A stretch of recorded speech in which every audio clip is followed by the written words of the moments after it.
Escalating tensions within the Taiwan Strait Zone culminated dramatically on April 3, 2025, establishing a pivotal moment in international military history. When sunrise arrived during this critical period, People's Liberation Army forces commenced their initial assault operations, ending extended periods of enhanced readiness and plunging the area into unprecedented tactical turmoil. Central to this major confrontation operated the USS Gerald R. Ford, displaying America's premier maritime vessel equipped with cutting-edge monitoring technology, electromechanisms, and aviation wings optimized for Pacific region's supremacy. The vessel's presence demonstrated strategic positioning while Chinese weapon systems traversed contested maritime zones.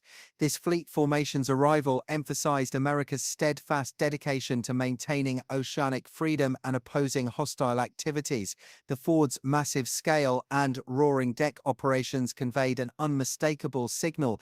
Any effort to alter territorial boundaries through violence would encounter America's complete defensive strength. During this pivotal clash, the carrier embodied more than simple military hardware. It symbolized tactical deterrence, partnership unity, and explicit warning that international laws require constant protection. No nation could afford strategic miscalculation. The catalyst for Chinese aggressive actions emerged from the unclear pre-sunrise waters beyond Fujian's coastline. At 6:45, shoreline surveillance detected an unusual formation of American vessels approaching the established demarcation zone, their profiles obscured by range yet unmistakably identifiable. Instantly, intelligence personnel questioned whether the danger originated from concealed sensors aboard modern destroyers or clusters of robotic monitoring craft testing Chinese perimeter defenses. Anxiety increased inside the command structure while military analysts examined live electronic transmissions and visual verification. 7 minutes afterward, at 6:52, Chinese leadership authorized an assertive battle directive: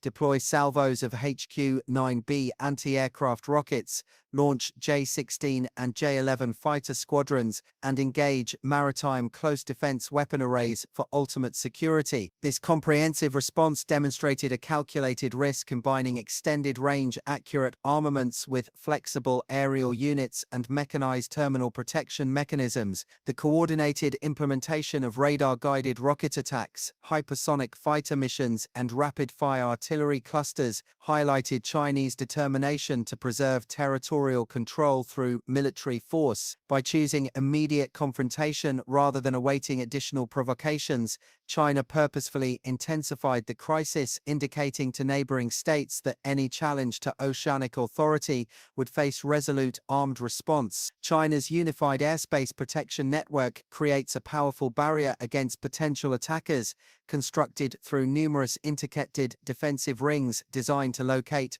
monitor, and eliminate dangers from coastal installations reaching inland throughout mainland China. The foundation includes HQ-9B surface-to-air rocket arrangements capable of engaging objectives at distances approaching approximately 425 miles, utilizing sophisticated radar coordination networks that acquire enemy planes or cruise weapons with accuracy. Supporting these shore-positioned units are squadrons of J-16 and J-11 fighter aircraft equipped with extended-range PL-15 air-to-air rockets, extending battle involvement beyond 120 miles, allowing China's aviation force to engage hostile aircraft before they can deploy standoff armaments. At closer ranges, Type 700 point defense mechanisms provide concentrated protective firepower at rates reaching 4,200 rounds per minute to destroy incoming anti-vessel rockets or rapid assault vessels during final protective stages. These components collectively establish a concentrated anti-access zone denial network employing coastal sensors, flying early detection aircraft, ground-positioned rocket batteries,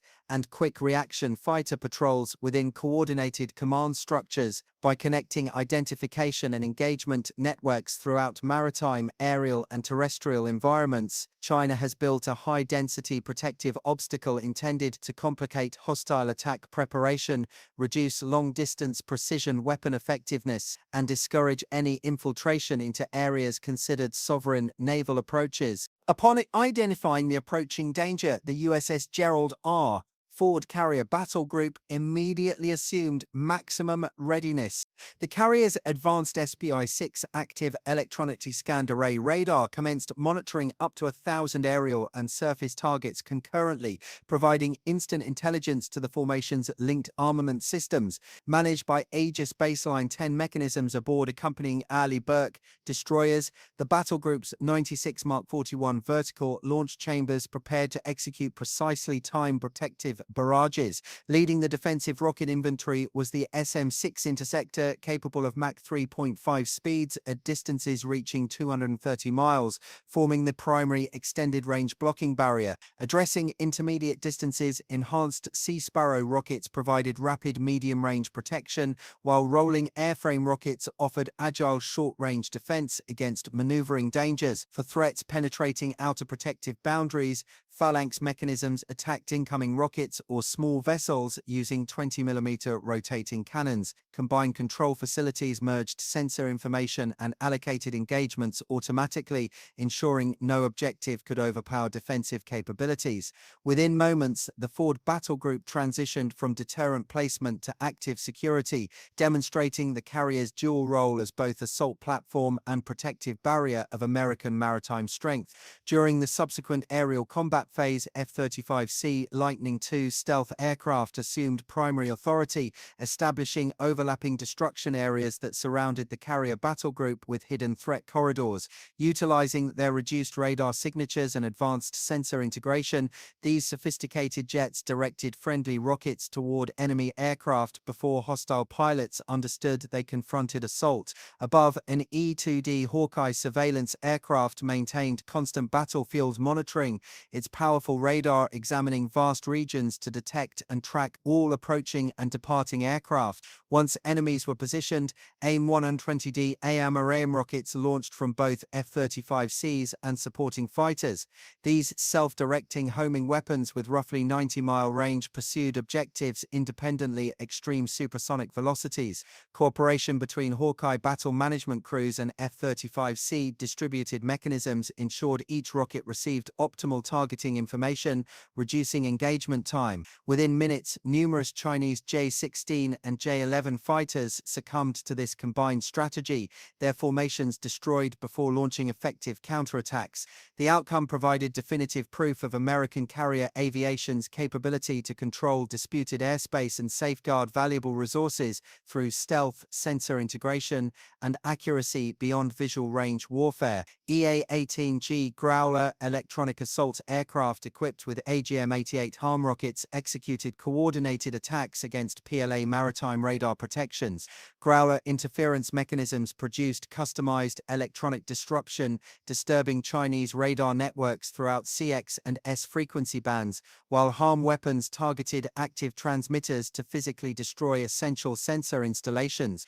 Teams implemented quiet superiority methods using hidden radio frequency management to disable hostile mechanisms before recognizing friendly forces. With attack ranges exceeding 100 nautical miles, these approaches neutralized Type 054A frigate monitoring radars well beyond visual distance. Type 054A vessels, depending on Type 38-2 three-dimensional air search mechanisms and Type 730 close protection cannon networks, struggled maintaining objective tracking amid continuous interference and rocket bombardment. Growler units employed sophisticated digital radio frequency memory lures, creating phantom contacts, producing confusion within PLA management networks.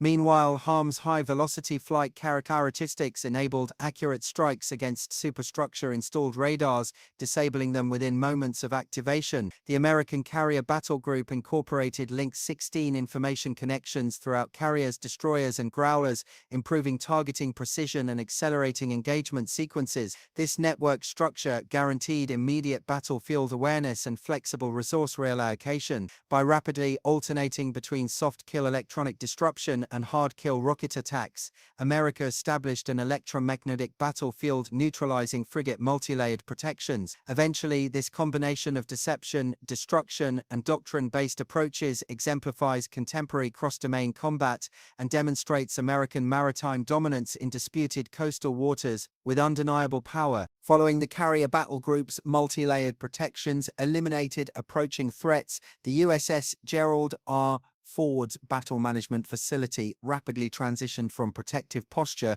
to assault preparation. Within its command chamber, experts analyzed massive amounts of sensor intelligence and tactical information, creating comprehensive evaluations of hostile positions and weaknesses. A senior strike planning team continuously briefed recommended decisive Tomahawk rocket bombardments. The commanding officer subsequently issued launch authorization, directing all weapon management crews receive firing orders within 5 minutes. Simultaneously, guided rocket destroyers and assault submarines supporting the battle group initiated pre-launch procedures, loading vertical launch chambers and torpedo sections while conducting final targeting adjustments. Link 16 communications coordinated throughout platforms, ensuring each Tomahawk would strike designated locations with surgical precision. Personnel stations displayed green preparation indicators, confirming complete battle readiness on short notice. This rapid transformation demonstrated the battle group's flexibility and the Navy's dependence on information-driven, coordinated, multi-domain activities. After completion of retaliation preparation, the carrier battle group implemented synchronized Tomahawk counterstrikes, deploying up to 100 Block 4 cruise rockets at maximum speed, traveling roughly 550 mph, and carrying 1,000-pound explosive warheads. Each weapon was programmed to attack reinforced targets with surgical precision. Launch platforms aboard Airlie Burke destroyers released coordinated volleys, while Virginia-class assault submarines fired supporting bombardments from submerged positions, creating dual-directional assaults, overwhelming hostile protections. Above the conflict, FA-18E Super Hornets from the carrier's aviation wing executed precision attack operations, releasing extended-range JDAM Joint Direct Assault weapons from 30,000 feet to eliminate additional objectives while minimizing collateral damage throughout engagements. EA-18G Growler electronic combat aircraft maintained complete radio frequency disruption, severing hostile communication links and preventing organized protective actions. Within moments, refined targeting data guided rocket impact locations against priority targets, including hostile command installations, fuel storage facilities, and air protection rocket sites. The combined effect of subsonic cruise assaults, high-altitude precision attacks, and continuous disruption ensured essential management centers, radar installations, and logistics centers were destroyed rapidly. This precision strike formation, supported by the carrier group's layered security, demonstrated the American Navy's ability to transition smoothly from force protection to decisive power projection throughout disputed waters. Upon completing the counteroffensive, 15 essential installations, including multiple site radar networks, underground munitions storage facilities, and heavily reinforced bunkers were completely destroyed. Over 40 J-16 and J-11 fighter aircraft were eliminated either at installations or during combats, successfully removing the adversary's primary air protection capabilities.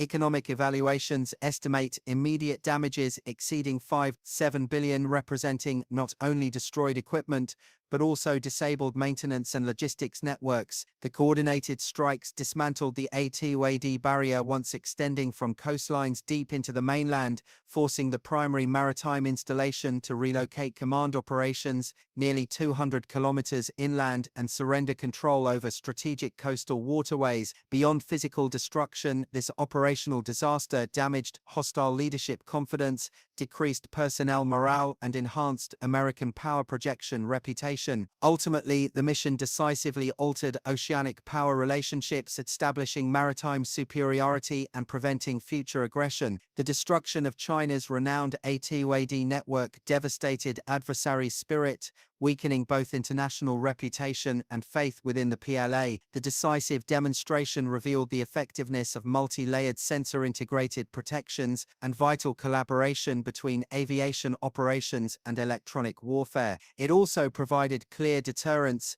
No entity can risk confronting an American carrier battle group without severe consequences. Intelligence gained here will influence global powers, confirming modern deterrence effectiveness and supporting continued investment in carrier strike forces. As tensions escalate, no nation can truly afford underestimating American oceanic dominance.